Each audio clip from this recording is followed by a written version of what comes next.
Welcome back to another episode of Viewer Discretion. I'm Mina. I'm here with Charlie Kravitz, and I think David Dennis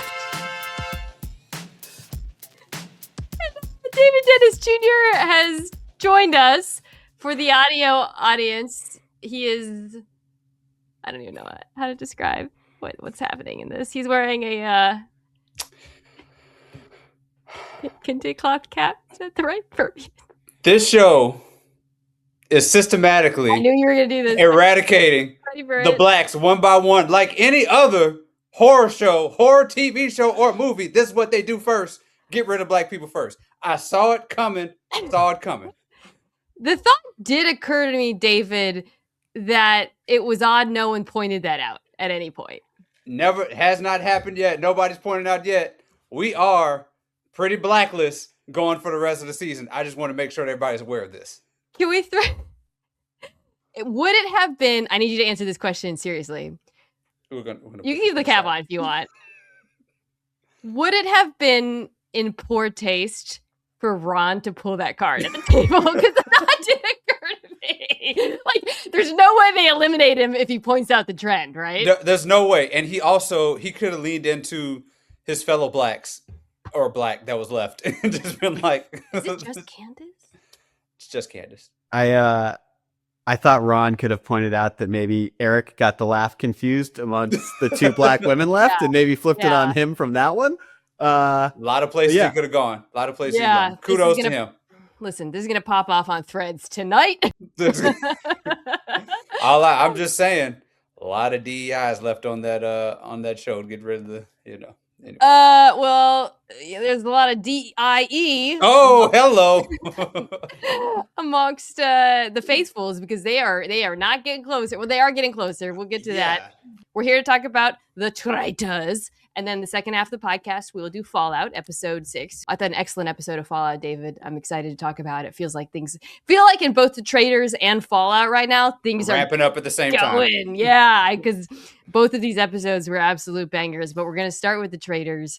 Yeah, they are getting closer. They're getting closer. We saw a couple moves in this episode that I thought were very fascinating, strategic, and Charlie, before we get into, we're going to talk about this chronologically. You texted something like the game has begun. Like, did you feel like, and David, I'm sure you felt this way too, like watching this, finally we're starting to see, because until this episode, it was just like shooting randomly, friends, misspeaking. Now it finally feels like strategy is coming into the equation. We have voting blocks. We have alliances forming. We have a specific moment that we'll get into chronologically that calls back to last season in a Traitor Faithful potential engagement. But the biggest thing, as a viewer, and I'm sure as people of the castle, the decision to eliminate that Michael Rappaport was never more validated than seeing them actually have strategies and play the game. Yeah, it was so pleasant. The whole vibe of the show, David, was more pleasant to watch. Well, it allowed focus. Like it allowed them to focus on they talk about the traitors go in and they cause all of these issues and they distract everybody. And that's exactly what he did. He was a de facto traitor and now he's gone. And because you just think about because my only experience of traitors is with Michael Rappaport in it, right? And so now you have one without him and he's not like fighting with Jam and like fighting with these random people. There is more of a real sort of linear story and a linear strategy from everybody. And this is the stuff that's more important for you. I'm so glad you guys are getting to see, because like the strategy is why this game is fun. Like the drama and real strategy. Michael Rappaport, not fun. This is by far the most fun episode for me that I've had thus far, or the most I've enjoyed an episode of this season. It also made me think the traitors should have fought harder to keep Michael, because he was so insane and chaotic. And they've really, outside of Colton, gotten rid of like the chaos thus far, right? Like even Ron was chaotic, and now it's like a bunch of innocent seeming people. And I think their job got a lot harder starting this week. So let's go chronologically here, and so because there's like a few really key points in this episode where I want to discuss strategy and what you would have done and whatnot. Sorry. I also wanted to address the fact that viewer discretion is apparently beefing with Michael Rappaport now. I posted a clip of us talking about how terrible he was, and lo and behold, like a demon who hears his name called, Michael Rappaport like appeared in the saying comments Candyman into the mirror 5 times. He appeared. Yeah, that's a better cop. He yelled at both David and me. Charlie, you were spared. I got alliterated. I was something David. So the man's got a way of not putting words together that makes sense. So on the list of so where would you put the Michael Rappaport insult or the Cardi B? Which one made more sense? One was a bigger highlight of your career, Mina? Cardi B was legitimately like, please drive a jet ski over me twice and drag me through the water. Like that's, you want to be dragged by for the imagine there's an audience out there who doesn't pay attention to sports. Cardi B's boyfriend is on the Patriots. I picked the Texans along with the rest of NFL Live. She made fun of us. It was great. Okay, so that's the end of the attention that we will give to Michael Rappaport unless he appears like in the comments again. By the way, Steph Diggs would be a great trader at some point. He'd be incredible at this shit. We should have a conversation about which athletes would be the best traders. Oh yeah, absolutely. Because I have been thinking about that watching this. Okay, so. Last week left off, we didn't know if anyone had taken shields, if the traders were able to kill anyone. Walking to breakfast, as usual, Lisa's way over the top, I thought. And everybody's there. So nobody took shields. There's no murders. So Johnny kind of enters the conversation here, though, for the first time. Because thus far, him and Tara have been on the sidelines. He has been wearing amazing outfits. Yes. Somebody noted to me that Alan might feel extra pressure to step it up this season because Johnny's there. I've been paying attention. He's wearing like a black organza, like gigantic top. So he notices and points out to several people, if we put together a block, we can control the table now. Mm-hmm. Charlie, I did want to ask you if you think that's smart for a faithful to do. I do think it's smart, and I think it's like he might have chosen too big of a block. And I think the thing that I think is most interesting about that was Candace being involved in it more than Johnny putting the block together, because that's one of the people that Johnny trusts as a faithful. And I think it presents two strategies for Candace that I think are legitimately interesting, which is, one, do you ever pick off someone from your block to murder? Knowing that eventually having that 8-person voting block together could get hot for you? Or do you try and keep the alliance together down to a final 8, knowing that block will then pick off other traitors, but you're in the clean? Or you're kind of clean in the clear because you've helped that block eliminate traitors. And I think that, to me, was probably the most interesting part of how that was presented, because their numbers now, if they have 8 moving forward, they can control all the votes for the rest of the show. With all due respect to Candace, I'm 100% sure that none of that stuff crossed her mind. That's a little bit too much game theory for what we've seen. This was the first thing I thought of. I was like, how would I play this? Yeah, I think the ideal position you want to be is in a block, but not the person who's leading the block. And that's what I would try to maneuver to do. So a conversation happens before the mission that I wanted to ask you about, David. So first of all, the end of the last episode, we saw the beginning of Colton's doubts about Lisa. Colton, over the course of the episode, we'll get to some of the key moments, but after the table, he continues to express these doubts, but privately, he's not being very loud about it at this point. And we can see every time she does, like, she's overacts, the camera very deliberately cuts to Colton watching her. Yeah. And, he's right, we know. Then there's a moment that so Ron and Rob talk. Mm-hmm. And so Ron, doesn't have a lot of friends, but he appears to genuinely like Rob, and Rob genuinely likes him. Yeah. And there's a moment where Ron says to Rob, "You're a good representation of what the South is all about." I wanted to get your read on that moment, and also how you think Ron is playing this, because we'll get to what Rob's ultimate, crazy decision is, or not crazy, but pivotal one. But I genuinely felt like Ron, completely made Rob like him and become his friend. I think it was Ron's best strategy that I don't think he was using any strategy. I think he was just genuinely being nice to Rob, which I think Rob, I don't know, maybe it's my imagination, sort of like up the twang a little bit after this episode. Totally noticed.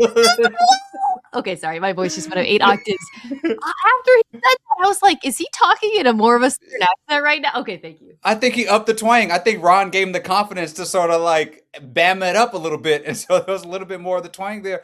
This was like a scripted show in which you have a dude who is playing perfectly, and then his heart kind of melts at this like tender, simple guy, and it affects his game. It affected his game legitimately to like, I think he just really liked Ron. And Ron said he could be a traitor. He would be perfect at it. Yeah. In the conversation. Okay, that was one thing that happened that ultimately does set the table for what happens later. I agree with you. I think I just think Ron is legitimately funny and cool, and he won over Rob by being cool. Yeah. So did you feel like you got to know like Ron's like maybe lack of strategy, that he was kind of genuine the entire time this episode, that like he actually had been isolated and he was annoyed and probably just had like given up on figuring out this game? I do, but put a pin in that until we get to his final move, because I want to talk about whether that was genuine or strategy, what Ron does at the end. Yeah. It's a little bit of a Hail Mary and it almost works, right? Yeah. Okay, the other thing that happens before the mission is, so at first I thought Colton's not going to mention anyone, but then he decides he will. So in the car, you knew he would. You knew he couldn't help it. He just can't help it.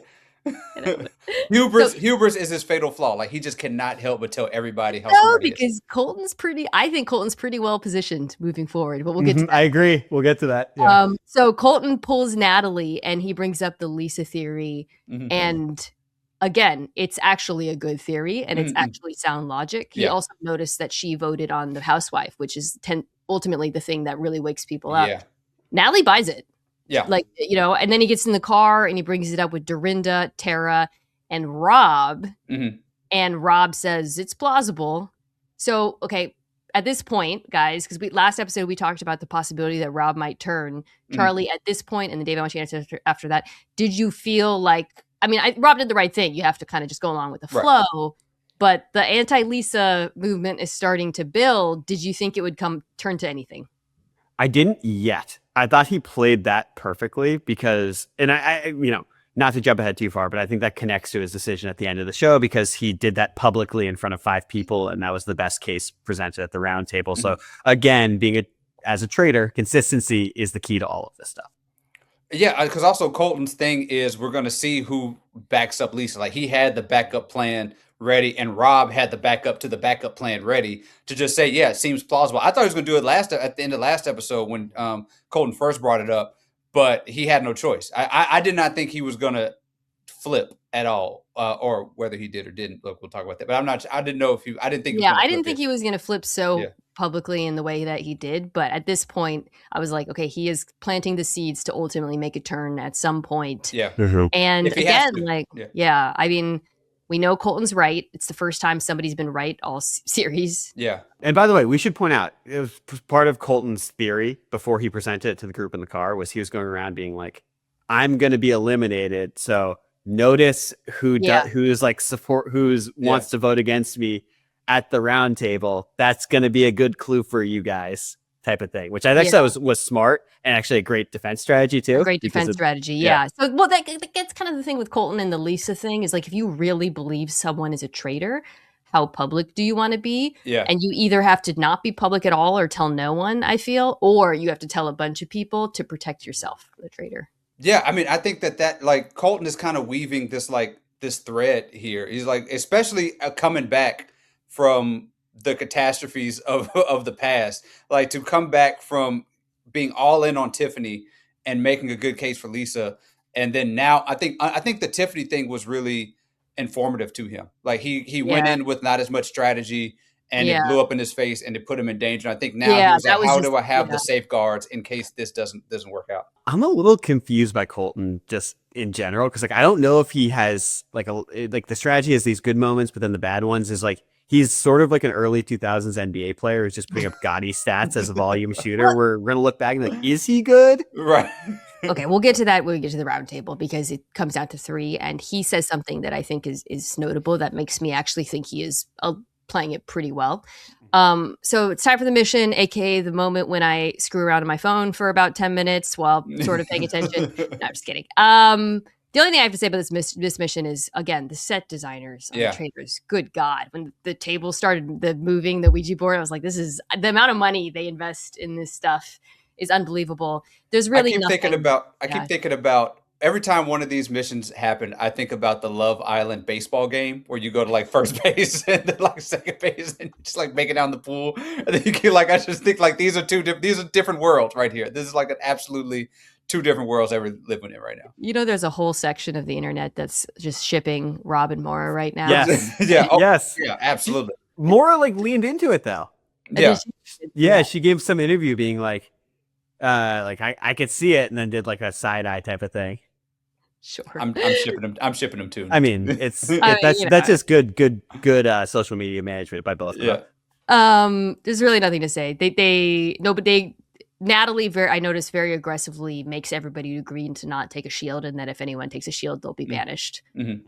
Which I thought was interesting from a gameplay perspective. I think Natalie, again, who I believe is very good at this, is playing it exactly how I would, which is she's not sticking her neck out in terms of attacking someone, but she does stick her neck out in moments like strategy moments like this, right? Like where it's like, I don't want anyone protected.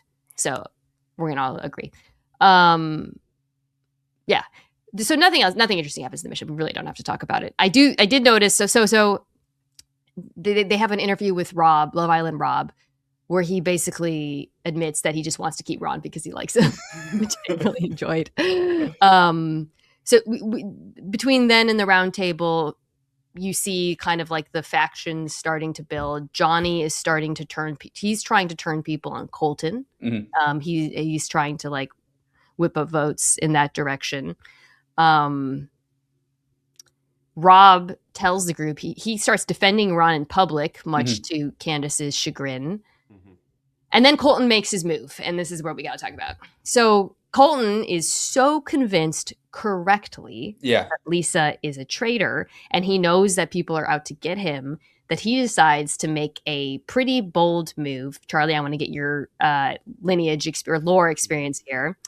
He says, I'm going to try to hold one hostage. He pulls Lisa. I'm just going to say, pulls her one-on-one, and he says, I want to win this thing with you. I will protect you at the round table if you protect me in the turret. And Lisa's like, how would you dare suggest that I'm a traitor? You're barking up the wrong tree. She freaks out at him. Okay. So before we get to whether either of these people played this correctly, Charlie, has this ever happened? Give us the backstory. So this is the lore. So we will go through the strategy of it, but there was a rumor in last season that Danielle, who was a traitor, maybe the worst traitor ever, and like completely unlikable, and almost won the game, that she told Brittany, who, for spoiler alert, if this is your first season of Traitors, sometimes if the numbers of traitors dwindle too early in the season, they get to recruit a traitor mid-season. So there was a rumor that off camera, she told Brittany that she was a traitor to vote with her in the block, and that she would recruit her close to the end, and they would win together. Then Brittany was recruited mid-season. She voted with Danielle the whole time. She ended up flipping on Danielle at the end. But when Colton said to Lisa, I know you can't say yes right now. I think he was referring to during the reunion, and production like put out like an actual statement on this saying, Danielle did not do this. It would have violated the NDA. We made sure that didn't happen. So I think he was basically saying like, wink, wink. I know you can't say yes, but there's precedent for this. And if you recruit me, I will say yes and become a traitor mid-season. David, what do you think of the move for both sides? So I didn't think this move was really necessary from Colton. I think that I kind of thought that he had it kind of locked in with what he was doing. I think that like going against Lisa, to me, felt like a more sound move than trying to go directly to her. Because Lisa, again, like I just think Lisa and Candace are just not like Lisa. I don't think is the type of person who's going to be able to conceptualize this sort of like. Yeah, I was like, you're going about this too wrong. Yeah, obviously. I think Rob, if he felt like Rob was a traitor and he went to Rob and was like, hey, this is a different strategy, I think Rob would actually think about it. I think Lisa's first idea was defense. And I don't even understand what you're saying about like an actual strategy. I think Lisa, maybe right theory, wrong person in terms of Lisa. What if he had said to her, throw this out here, I know you're a traitor. You can deny it, whatever. I'm fully convicted in this. And I have told people, if you kill me, it's you. Yeah. Like, do you think that? Because that was the move I was thinking, like, where he doesn't try to ask her for a relationship, but he effectively neuters her by making her afraid to kill him, Charlie. Which is what ended up happening anyway. Candace said later in the episode, I don't even know if we can go after him at this point. Yeah. I don't know.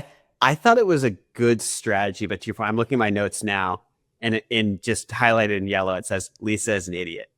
So I'm with you on that. And the best part, she thought she crushed the interaction, like her ITM interview on the side. She was like, I crushed it. I played it cool. Did a fake like smoking hand signal, which was hilarious. But Colton's playing both sides of this, and the reason I thought it was smart was any way he can deflect at this point, because when I thought that entire voting block was going at him, I think they probably were annoyed that he was controlling the game, which is what Kristen keeps bringing up. Control. But I also thought there was a chance that after they realized how much better it was without Michael, they're like, Colton's also kind of annoying. Yeah. And maybe and his one way of getting out of that was like, I can be useful. And so, any way he could protect himself and be useful to multiple groups, I think he sort of tap dancing. Well, I guess what's the next move though? So like he joins with Lisa, and then he would like back off from that after being publicly, saying that she, like, how does that even? I'm not sure how that even plays out going forward. I think he was playing both sides. Basically, if she had said yes, or she had intimated that she would say yes, he would have maybe backed off it and held it to himself. But the fact that she was so vociferous in her denial of it, like, my guess is that sort of empowered him to go public at the table, and it was like his last defense of all of it. I think the way things played out at the round table, he is actually the big winner of the situation. So at the round table, first they talk about Ron. Mark is like, here's why we, lays out the case pretty neutrally. Kristen brings up Colton swinging votes, and Johnny backs her. That's that block of votes. Colton, I think, does a good job of defending himself, which is basically a traitor would not be playing this game the way I played it, which is how I would defend myself too. He's like, I'm being very reckless and loud, and it's just not what you would do. And Rob says he believes him. So then it turns back to Ron. And so this is the moment I want to ask you guys about. Jam Jam points out that Ron protected Donna, which has kicked off the whole why Ron? And Ron says, I'm a faithful, write my name so you can know I want to say goodbye to everyone. And he goes around the table to try to say something nice to everyone. So this is what we talked about at the beginning. Except for Dorinda. And this move legitimately turns some people, where Tara's like, come on, it's not Ron. Rob's like, Rob, who loves Ron, is like, it's not Ron. So just, I want to get your guys' thoughts. Power move or genuine by Ron? David, you go first. Genuine. I think it's 100% genuine. I think he just he had a lot of this is probably the most he's had to think about any move or anything, because he kind of knew that he was on the chopping block for a day. And I think I don't think he had any way of saving himself, because I wouldn't have thought that would work. Like, I wouldn't have thought that being nice to people would make them say, oh, this isn't him. But I just think the genuineness that he had, which is why the internet is rallying behind him, by the way, I think it's just kind of a thing that he would just naturally do. And like, when I'm thinking about Rob now, and I'm looking at the cast in front of me, part of this is that Ron is the only type of celebrity I think that Rob would be like, this is a celebrity. You know what I'm saying? Like, there's a cool thing about having that celebrity friend. Yeah. And for him to be, I think that was part of what attracts him to Ron. It's like this actual famous dude who I've seen on shows or TV or whatever is really cool to me. And, I like him. I thought it was totally genuine.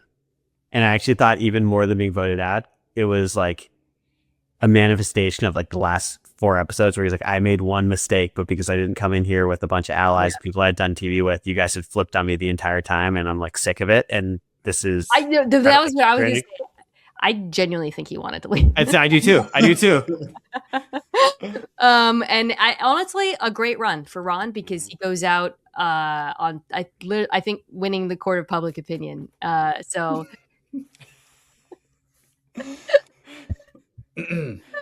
Shout out to my guy Ron. rest in peace. Ron, Tiffany, Monet, you all had a good run. The system was not made for you to succeed like this. You got to be twice as good to get kicked off half as fast. I like that you didn't mention Portia because she just wasn't good. And Portia. Portia was basically like, I'm a traitor. Wait, why did I do that? Portia, we love you too, Portia. If Candace gets got, Mina, we need Koofies too, so we can be like Chuck Schumer and Nancy Pelosi in 2020.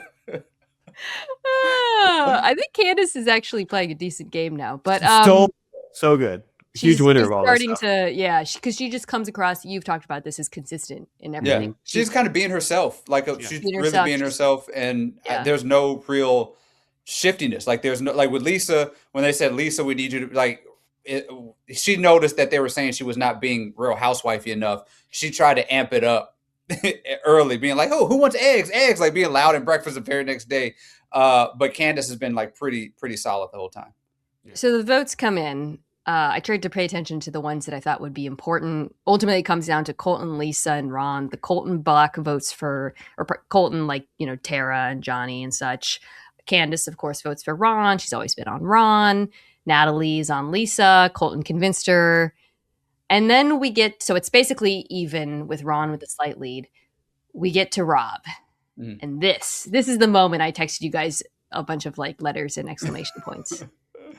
So Rob says, Colton, gone back and forth. Rob, I've looked you in the eye and I believe you as I'm faithful. It's my job to get traitors out of the game. And he votes for Lisa. Stabs her in the front. So part of me believes, Charlie, that this is because he genuinely just likes Ron more. Mm-hmm. I legitimately believe that's part of it. I think he likes him and wants him around. However, and he says afterwards to the other traitors, this is not about just tomorrow. Mm-hmm. This single vote, I believe, will be why he wins this game. Because when Lisa is revealed, and she's going to be revealed, they're going to look back on this and remember that Rob did not vote for her, or that Rob voted for her, pardon me. Do you think that, let's start with you, Charlie, do you believe he is thinking 5 steps ahead, or am I giving him too much credit? I think that the outcome is likely right, but I don't think he was thinking that far ahead. I actually think he thought Lisa was getting voted off there, and you have to be strategic about the time that you flip on the traitors. And because he was sitting next to Natalie, and they were both, when Colton and Ron were going, they kept cutting to them whispering, which they never do. They never show the side conversations being like, I don't think it's Ron. I don't think it's Colton. Yeah, they've swung me and him. And the mistake that Rob made, if he made anything at the round table, was actually saying, I agree. I think he's a faithful, and saying that out loud, because it painted him in a spot where he couldn't then vote for Ron because it became too obvious. But that's my gut on it. And maybe again, Rob has fooled me now for 2.5 years about how smart he is. He could be doing it again. The twang deepens every episode. What did Brian Kelly? First of all, did you go, oh, when he did it? I was because I would have absolutely voted for Lisa too in that moment. He had no choice. It was kind of like, when you have an end of a football game, like time management, and you leave 50 seconds left in the clock, but your team still wins, and you look back, you're like, they probably could have burned 30 more seconds, but it doesn't matter because they still won the game, and nobody talks about it like that. Because I thought this was such a genius move. It was a risky move, but it's going to pay off because you kind of bet on the risk that Lisa was going to be able to stick around and that Ron was still going to lose out. You look like somebody who is absolutely a faithful, and you keep your team. It was perfect. And then Rob in the interview afterwards, just I don't know. I just kind of wish I was a faithful. I just like everybody more. And I'm like, well, you had no strategy then. You just kind of did something that you felt was I think cool. It was mostly because of who we like more. But I think we talked about the triangle, and I think he correctly knows he's not paired with the most strategic folks in the world, and that one of them's got to go. And I do think he also saw the table, Colton making a very convincing case for Lisa, that people like Natalie were starting to warm up to, strategic people. And so he knows her days are numbered. He couldn't vote for Ron.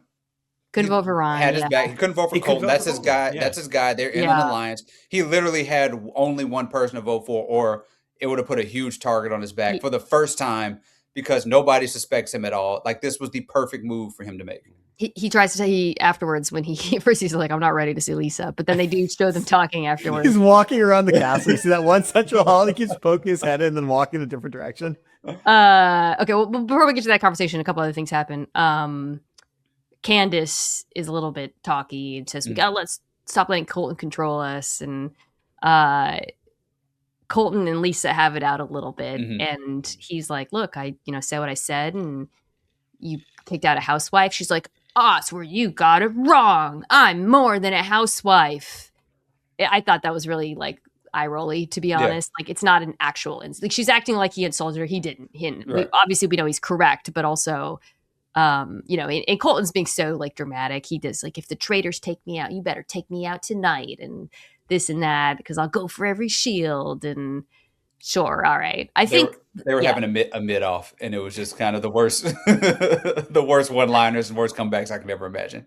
Do you think there's any way that if Lisa did end up getting Colton out of the game, that there's a world where it could be cover for Lisa being like, of course, that's what the traitors want you to think, that I'd go after Colton. Is she smart enough to make that definitely case? No, she is not making that. She will try if they do that. I think that it doesn't. So if I was a faithful, and let's say you're in faithful and you don't know who the traitor is, if Colton was eliminated, I would kick out Lisa. I know that you could argue like 2 steps ahead, but I don't think these people are that strategic about it. So we do find out that there's going to be, Alan at the end of the round table told them there's going to be a banquet, which I knew now was, okay, there's going to be a public execution. They're having a party. We flash back to the traitors are discussing in the turret the banquet. Someone has to wear an amulet and get someone to touch it to die. Lisa offers to do it. I don't know why she offered. I would not want to be the person. Candace makes the most sense to do that. Like Lisa, I don't know why. I mean, Rob, it's clear they got something that Rob would had no. They want to keep Rob. They're saving him. I have a theory on that. It's that production knew that the first Murder in Sight was done too well. Yeah, they were like, we got to give these guys a hint. And then obviously the next day unfolded that Lisa became a person of interest anyway. But I literally think production was like, that we can't have this happen. We got to throw these guys a bone. So we do see them talking like kind of in open. I thought they were being loud as hell in like the kitchen or something. And then they had cuts of people. They're probably like red herring cuts, but they were showing people as if we were going to walk in on them. And Johnny pretending to listen outside the door. And Ron says, look, it would have looked bad. Everybody knows I trust Colton, which is there's some veracity to his in terms of defending why he voted for Lisa. Candace does a patriotism.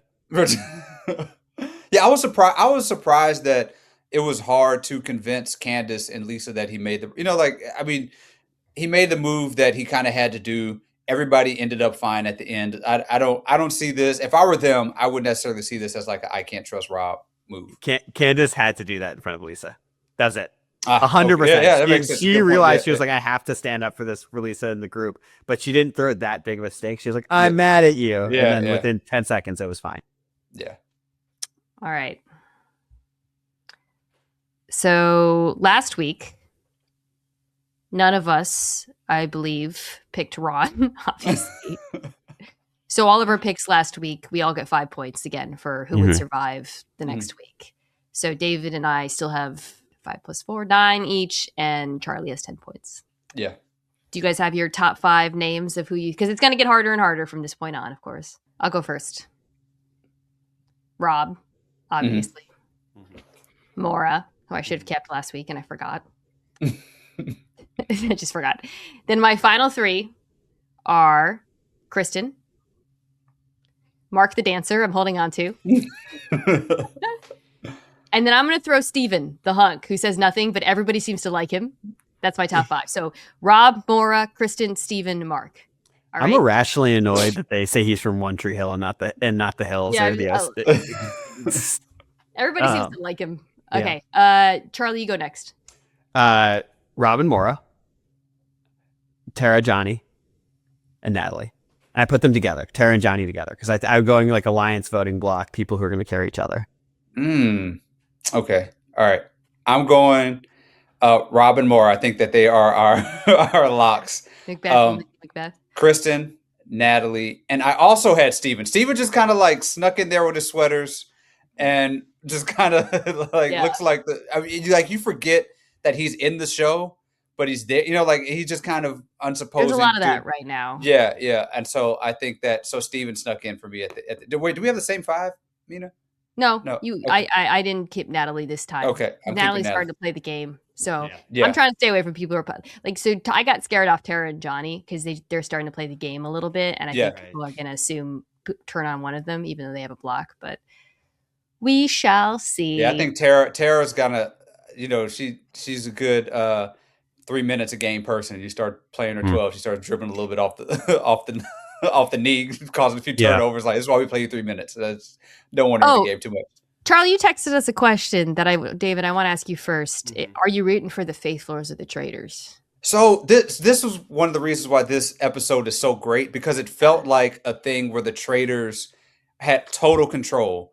And now we're looking at a heist show where 3 people have to pull off an impossible thing. And I kind of want to see how they do it. And so I find myself rooting mostly just for Rob, to be honest. Like, I'm really just rooting 100% just for Rob. This was my answer. I'm rooting for the people who I think are playing the game well. So I'm rooting for Rob and Natalie, basically. I was kind of watching them and I'm thinking, like, who do I want to get away with this? Yeah. And when Natalie was starting to like warm up to it, I was like, I'd like for Natalie to figure this out. And then Rob, I'm rooting for because I think he's playing well. So I'm rooting for like people whose strategy I respect. Yeah. I've been every other season. Like season 1, I rooted for the Traitors and Cerise so hard.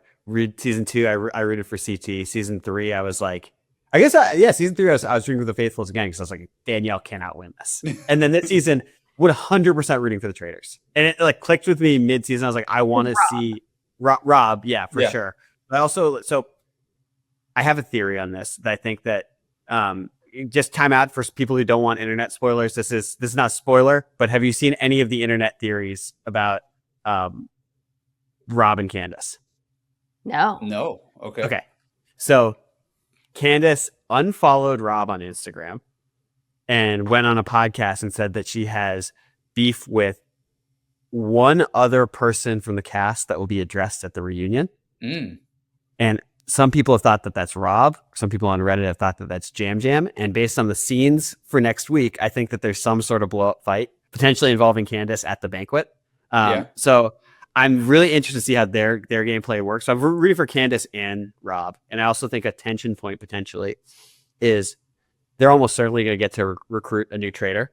Okay. And I think we're going to get serious tension between Candace and Rob about whether or not they're recruiting Maura or someone who's more on Candace's side. And just seeing, I could see myself being flipped to see how Candace somehow fixes that triangle of friendship so she can regain control of the game. I mean, at this point, I'm just rooting for Candace so the NAACP doesn't get involved in this show. If Candace is out next week, we flipping some tables.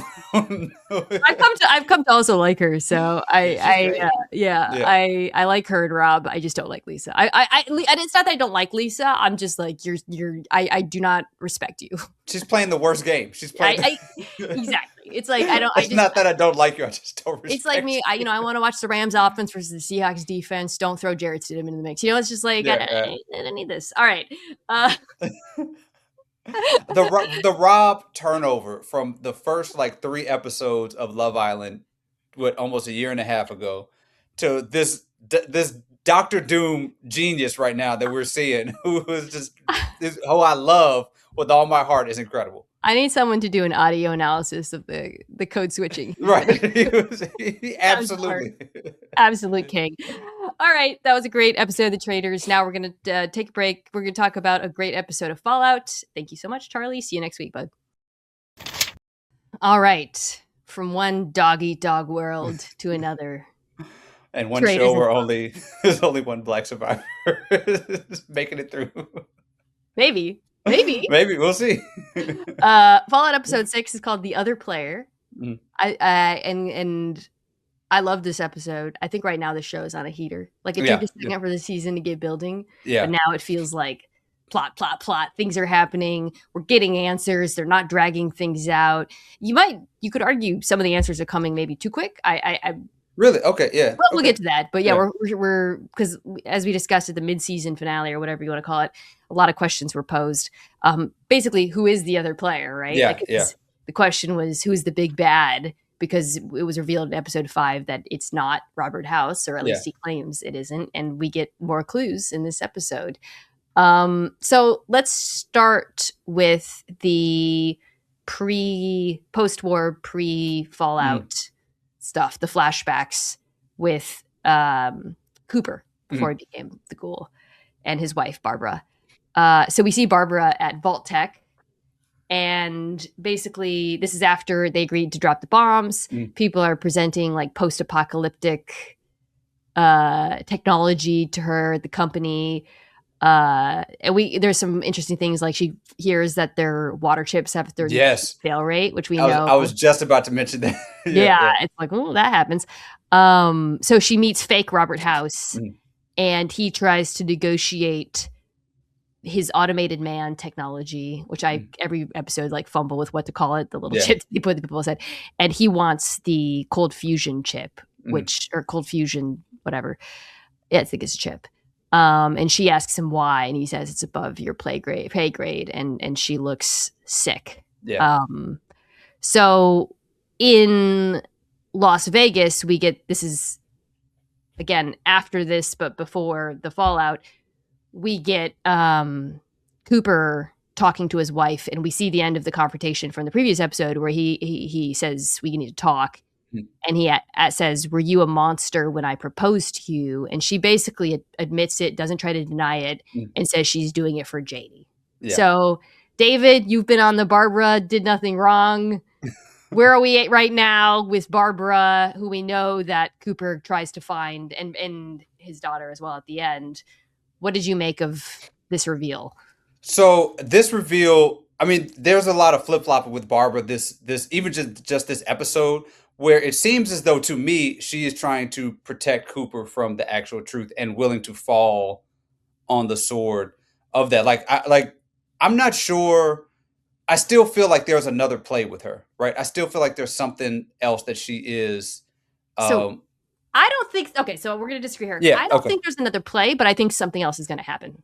Okay. So to like a redemption thing going forward. Okay, yeah. Okay. Exactly. So because the question you and I have been discussing is like, if she's so awful, if she did this terrible thing, why is he trying to find her? Yeah. And I think what I believe is what we're shown is real, which is she was basically blackmailed into doing it. Get to that scene in a second. However, I also think that there's another card to be played that makes, I wouldn't say exonerates her per se, but that makes her less evil, which it has to do with what happens at the end of this episode, which we'll get to. So we see the blackmail, because then there's a lot of confusing. I'm saying in one timeline just to try to simplify. Yeah. Because even that flashback was kind of... It was kind of before, but like... Yeah. So we see the blackmail, and it's the scientist from season 1. We talked about last week, so the question is, who's the other player? I mentioned that there's a lot of people theorizing on the internet that it's this group Enclave, that the scientist, Wiltz, I think his name was, worked for, it's the guy who was on Alias. What's his name again? The actor. So we see her, Michael Emerson. So we see her in the elevator with him before that big meeting, where he's basically like, yeah, here's the line you're going to say. The only way to guarantee results is drop the bomb ourselves. And if you forget your place, so you will die, and so will your family. And then we see her say it in the meeting, but we see her face, and she looks very unhappy about saying it. Right. So David, like, this is what I was alluding to. Like, do you feel like, okay, asked and answered, we know who the big bad is? No, I don't. I don't think so. Because I think that there is some, I mean, he seems like a worker person for another big thing. Like, maybe that is, we know he ultimately tries to do the right thing, right? Right. He escapes with the fusion chip. Right. Yeah. So he is there is a big bad behind it, which I think, like, for you, like, I know you said that there was like too many answers, or like, to me, I kind of want, if I had one sort of gripe with the show, is that we're not sort of sitting in answers enough, right? Like, we're kind of getting something and we're quickly moving on to another question a little bit, that to me, I just kind of feel like I want to sit, like, we've had so much revealed last episode but we're not really getting sort of the, no pun intended, the fallout of that, the sort of, like where that leaves people. We're just moving on to sort of the next question, the next thing. So it's kind of disorienting a little bit because we're just moving from one thing to the next. And now we're about to move on to who this next big bad is once we find out who it is. It's a lot of like rugs being pulled out over and over, right? Like, cause we think it's Robert House. Nope, actually Robert House didn't do it. Okay. He finds out his wife. He confronts his wife. Whoops, the wife was blackmailed. Yeah. Okay, the wife was blackmailed. Oops, at the end, she's the one who has the chip. So it's a lot of kind of. It is. You're right. This part of the show. The other part of the show, I think, is a little bit. There's more clarity in the present tense. But I agree. The flashbacks it's a lot happening, and it's a lot of information and a lot of mystery.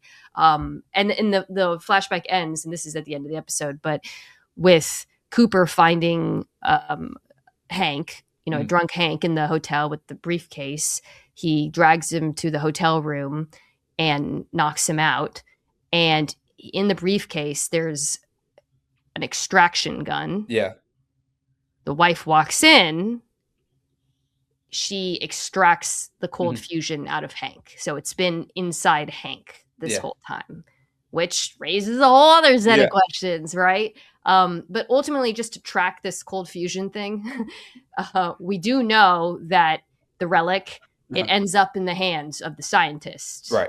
Or he is able to store it. So the missing piece of all of this is still who actually dropped the bomb.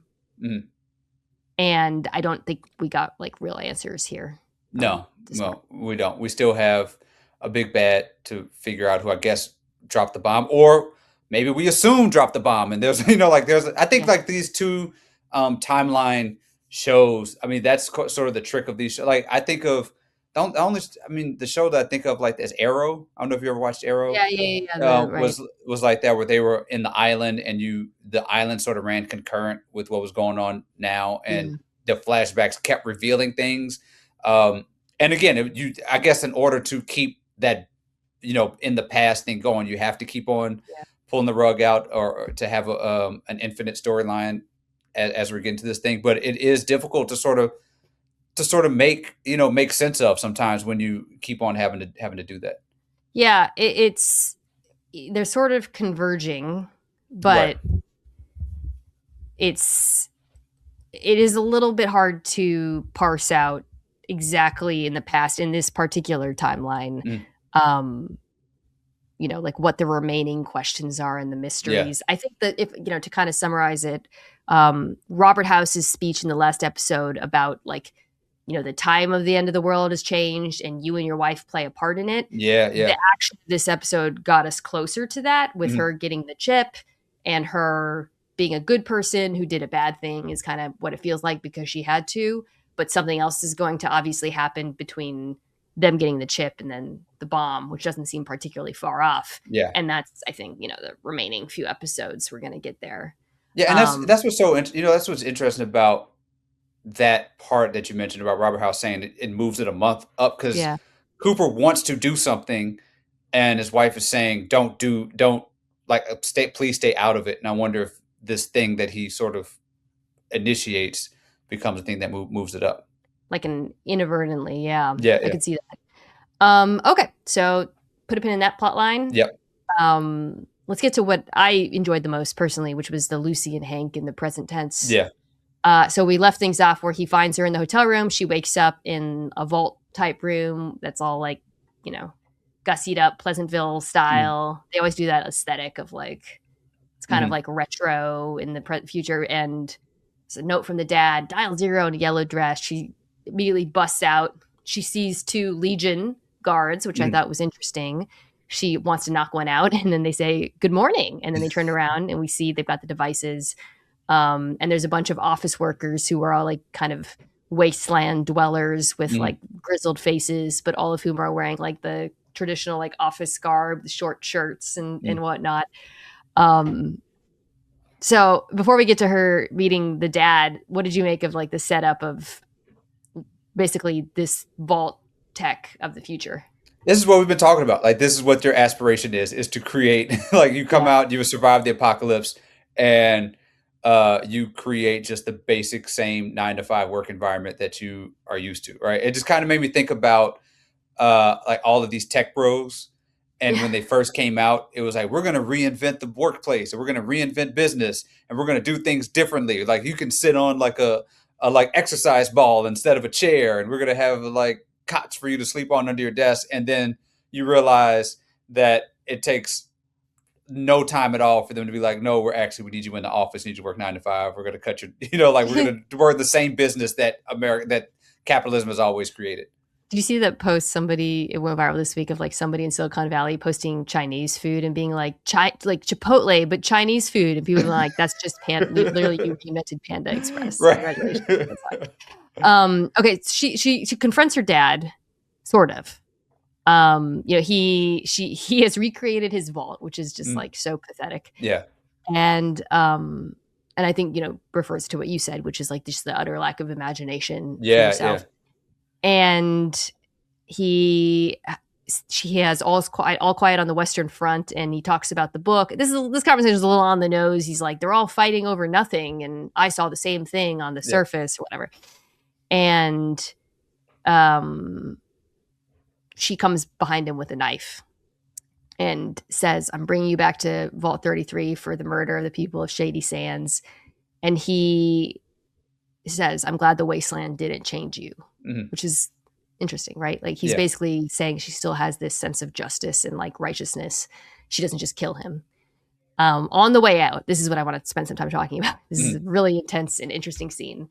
So he says, I'd like you to, see some of my work. And she's like uninterested, but he goes up and introduces her to some of the people that he's automated. And a Legion guy and the NCR guy that we read from Greg from the White Lotus are wheeled in, and he says all you got to do to change them is press the button.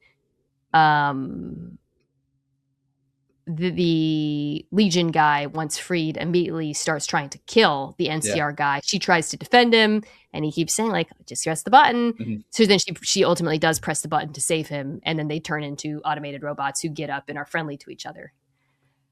So, David. Yeah. This is, of course, Hank's way of making the case for what he's doing. Yeah. Do you think there's any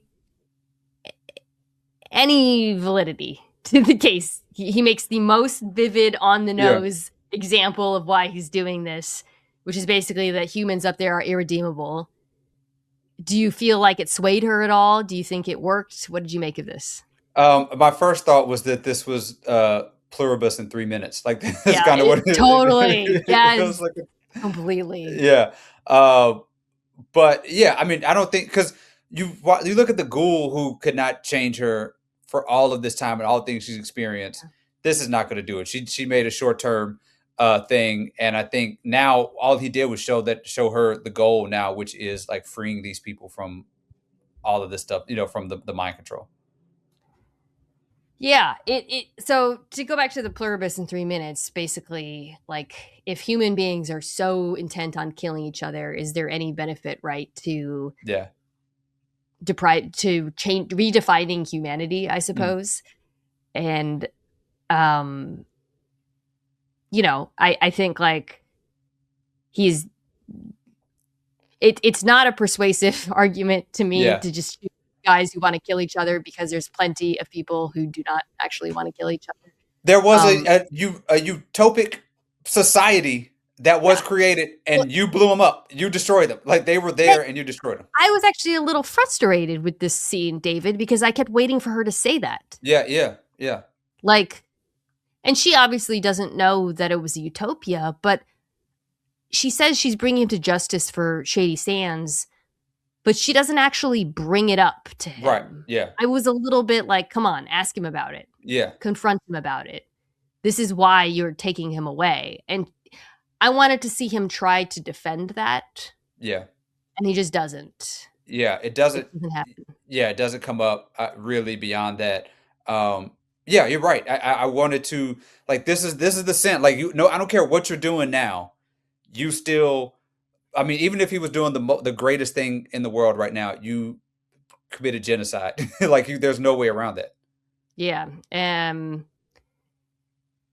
Yeah, I think like she is a very consistent character. Mhm. All of her actions are very like you can see her obviously she evolves over the course of the show. She has evolved in terms of like her willingness and the way she's going about things. Mhm. But ultimately, like there is a persistent goodness to her and a Yeah. persistent belief in like the rule of law and all of that. It's I feel like they're still together at the end, you know, they're but I don't think they're going to go back to the ball, but Yeah. I'm interested in seeing whether or not we actually see him actually address his past. That's all. Yeah.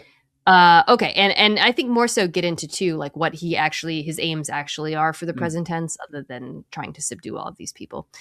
In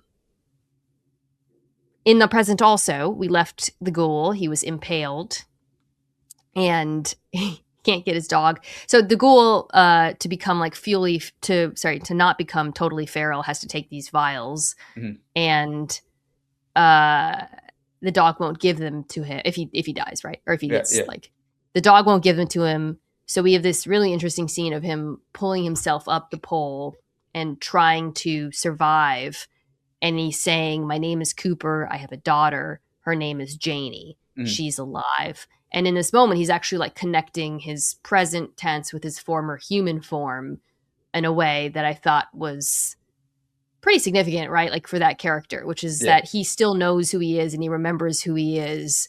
And he's clinging to that in this moment to try to save his own life.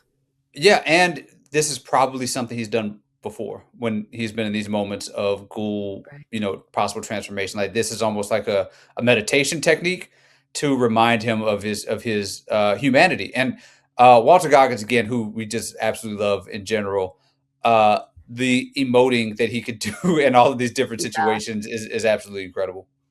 I love Walter Goggins. He is so good in this role. Yeah.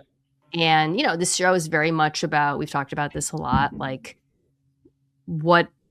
who gets to be good. And it comes up with Maximus. We'll get to this where they have like a pretty straightforward discussion about like who gets to be good and what it takes to be like a good person. But like, Lucy continues to be good, even though things are contriving against her. Whereas the ghoul has to like fight to be good and fight to be human. And it's moving, I think. While he's attempting to free himself from this, I thought it was a Deathclaw at first, but it turns out to be a mutant. Yeah. I thought it was too. I was the same way. I thought it was, and I was like, they could talk. Like, what's going on? Yeah, I know, right? I was like, huh? It was super shadowy. We don't really see the mutant until the end. Did you recognize the actor? No, I didn't. It's Ron Perlman. Oh wow! Okay. The voice in the game. Okay. Oh, okay. Gotcha. Okay. And he is we don't really see a lot of them, but he grabs Cooper and he says, "There's a war coming. We need you healthy. Ghouls and mutants are kin." So yet another post-apocalyptic creature produced for the first time. These are the mutants are big in the game. We just haven't seen them. Gotcha. Okay. And they need them for the thing, and he puts the uranium in his chest and stuff. So I mentioned Maximus, and we don't see a ton of him, but we see him and Thad leaving, and they're trying to abandon the robot suit because Maximus, who has like kind of become pretty savvy. Yeah. He's not like the goober he was in season 1. He's like a pretty smart character now. And they're having a conversation where he says, "I'll give it," about him wanting to get what are you going to do with the fusion chip? Because he escaped with the fusion chip. He says, "I want to give it to a good person, name a good person." And he says, "Well, the girl I met." Yeah. And Thad says, "Well, I would be a good person too if I grew up like in a protected home with food and supplies." And then he has a great line, which is, "If we sell it, we'll have the means to be good." I really like that character. Yeah. But Maximus talks about how, coming from where he did, he knows goodness. He grew up in Shady Sands. He had good parents. And I think it really is a question that sort of pervades this series, which is what makes someone good? How much does upbringing matter? And is that something you have to like fight to sustain? Yeah. And can you be changed, or can you get it back? And they're kind of having an on the nose conversation about like how much easier it is to be good when you come from goodness, David. Yeah. Because I think the line is, if you came from a good, background, like I'm screwed. Like there's that whole thing, and even I mean I know I think we're gonna spend too much time on the party that they have later, but just this idea of there's also this understanding of your like where you come from that all these characters have in a different way than everybody else, and sort of really being able to like conceptualize it and not just be and really just have like a reverence for it, but also a real true understanding of of how their upbringing has impacted them. And I think Lucy's kind of getting there more so. Maximus has a better understanding, like them sort of getting to that realization. I think is one of the things of the show. Yeah, I think the show like really all of these storylines really wrestle with what you're talking about, which is how much of goodness comes from where you come from, and how much does your upbringing shape you into who you are. But then also like in the present tense, whether it's the NCR and the Legion or the warring factions or whatever, are people just destined to fall back into those factions and fight with each other. And it's just them having that conversation about goodness I think is really interesting, because it's just something that the show really wrestles with, like who are the good people in this world, and what does it take to stay good, and is it even possible to stay good in this world? The three main characters, you and I talked about this at the beginning of the season, are they've all proven to be good. We're rooting for all of three of them. But it's not easy to stay good in the world of Fallout. And also there's a question of where does goodness even fit into the world? Like what's the value of goodness? Like what's the value of goodness versus survival versus, when the sort of the rules of the land don't even matter anymore. What do you gain from being good? Yeah. Right. Well, but then to go back to also the Pluribus scenario with the automated office workers who were previously like very savage people who wanted to kill each other. Is that real goodness? Yeah, right. Yeah. Like if you no longer have free will, but you're not killing people and stuff, is that a superior outcome? Like, yeah, and maybe. And are they good now? Like, are the people in that office? They've stopped being violent to each other right now, but are they good? Are they still people? Are they still people? And if you're not people, can you still be good? Like that's like the goals. Right, like the ghouls, like that's and the mutants. Because the ghouls, those little kids we're not harming anybody anymore. So those rules of what we think of good and bad kind of shift, but you kind of have to stay good somehow. I guess it's very meaningful that the ghoul is the main character of the show, because he's like right on that line. Yeah. Humanity and no longer being human, of being someone who was very clearly a good person as a human. Yeah. Is he still a good person now? Will he do good person things? Wollongong is just so good, the show, man. Yeah. All the actors are good. I thought Kyle MacLachlan was good in this one too, as Hank. Yeah. So the episode ends with Maximus and Thad find the ghoul. So we get two of the plot lines converging. Yeah. I really don't want to talk about the stuff in the vlog, because I just don't think there's much to talk about. The inbreed support group gets busted. It is a fun song and dance scene. Yeah, it was like one of the missions in Traitors. Yeah, you just skip past it. I'm like, all right, yeah. But there was a cool I think to get to a point, the line that I think of the scene was they're saying you just can't. I think you just don't get things because of where who your parents are. And he's like, I live in America. Of course I do. Like, that's what we're built on. We are here and we exist because of nepotism, because of classism, because of all those things. Like, that is the only reason we're alive. And that sort of realization of your own heritage, I think, was a really important moment. And he makes the point that Betty's like, you're not even from here. And Right, there's like a little bit of like, oh, okay. Mm-hmm. Well, it goes to show you how hard it is to create and cultivate and sustain functioning societies. Yeah. Right. And if like somebody decides to point out difference, or there's rebellion, because that's kind of what happens. This is about a rebellion when resources run low. Yeah. And it reflects what happened on the surface. This is what happens when resources run low. People start fighting, and societies fall apart. Chet also, who's involved, what is it, 31 or 32, finds out that Stephanie put up a poster about them getting married, which, sure, I don't know. That I'm not as it looks like we're going to see more of Norm, who I love, in the next episode. But I don't quite know where all this vault stuff is going, to be honest. I'm interested in it. I'm not going to say it's not that I didn't enjoy these scenes, but they do feel a little bit separate for the rest of the show. Yeah. All right, so remaining questions. Still, who dropped the bomb? What role do Cooper and Barbara actually play in it? And what happened? What would they do with the chip? I think is going to be really interesting.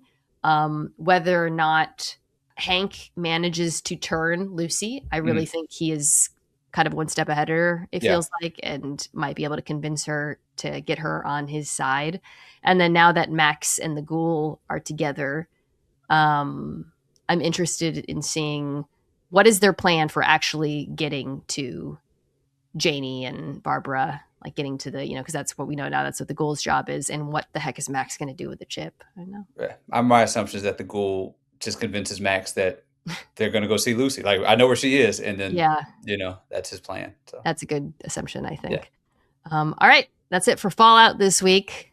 Good episode. Stuff's happening. Yeah. Good stuff.